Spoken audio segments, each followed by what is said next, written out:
Welcome to a lesson with Dr. Powell. Let's take a look at the two infinite sums of a geometric sequence. So here's a geometric sequence given by this formula. How do we know it's geometric? Well, for one thing, we have a base, and the exponent is increasing by 1 every time this goes up. So that basically means as we go from term to term, we're multiplying by 2/3. Look at something like this. This is like a shift of an exponential function. Yeah, it's still exponential, right? Um, at least in the input, it's a shift and it's still exponential, and um, and then we're just multiplying by 2. So we should be able to work with this. Notice that the common ratio is 2/3. Remember that we can be sure we can get a sum for the geometric sequence. That's it for the in the infinite case. If that common ratio, as we raise it to a high number, would go to 0. So we have to think, does that actually work? Let's think. We're taking 2/3 of a number and then 2/3 of that, 2/3 of that. It's getting smaller. It should work.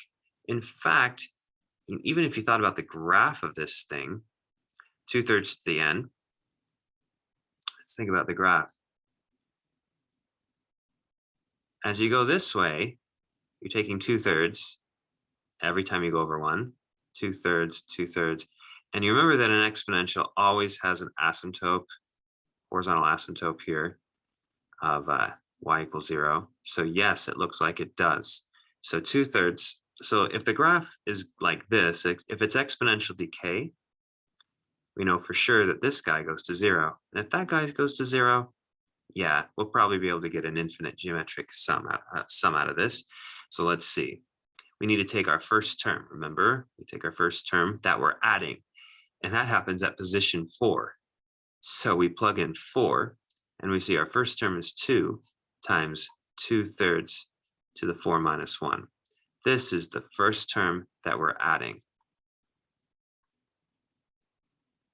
Then we multiply that by, okay, well, wait a minute. This guy was 2/3 raised to the number of terms. That's going to be 0. So there's always a 0 first for starters there. Minus 1 divided by 2/3 minus 1. Okay, because this is like the r minus 1 and r to the n minus 1 for r being the common ratio. Kind of in this manner, if you need a little refresher, which was kind of like our that's actually not n, it's just number of terms. The number of terms minus 1 over x minus 1. That's kind of what we were looking at, that quotient, multiplied by the first term. So, okay, if we do this right here in this case, 2/3 minus 1 is the same as negative a third.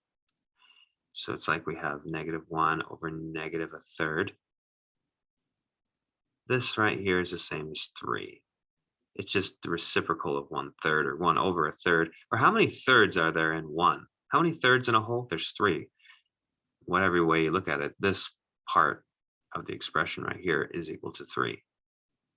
Okay, so then over here we have 2 times, and this looks like to the third, 2/3 to the third power.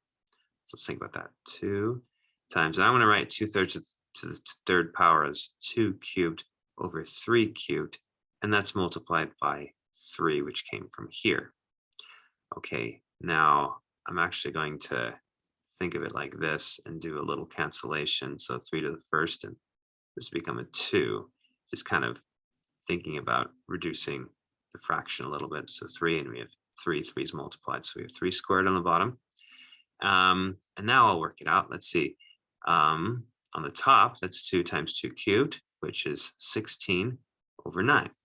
So it looks like this sum right here is 16 over 9, if we did it correctly.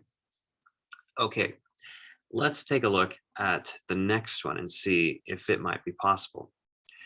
Now, it's going to have the same basic feel. In fact, it looks the exact same as this one. What's the only difference? The only difference is the common ratio number. So it should look the same. So if it does have a sum, it should have the exact same setup. 2 times 2/3, 4 minus 1 times minus 1, and then, oh, except it's a 4, right? Because common ratio is 4. Okay, 4/3 minus 1. But then what goes here? Now, in that case, it was 0 here. That's because we knew these guys went to 0 as n got really big. But this is 4/3.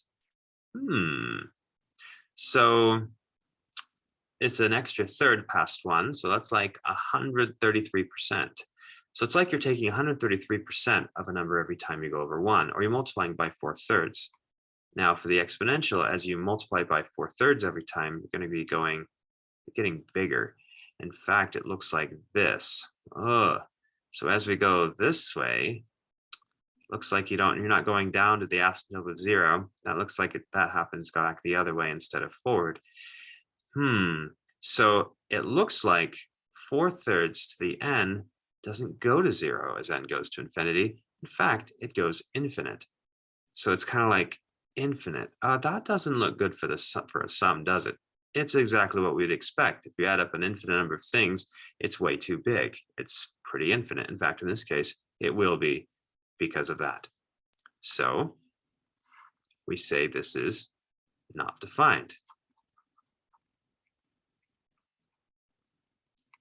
The only time that our geometric sum actually yields an actual sum is when it is when the sequence itself represents exponential decay. Thanks for watching.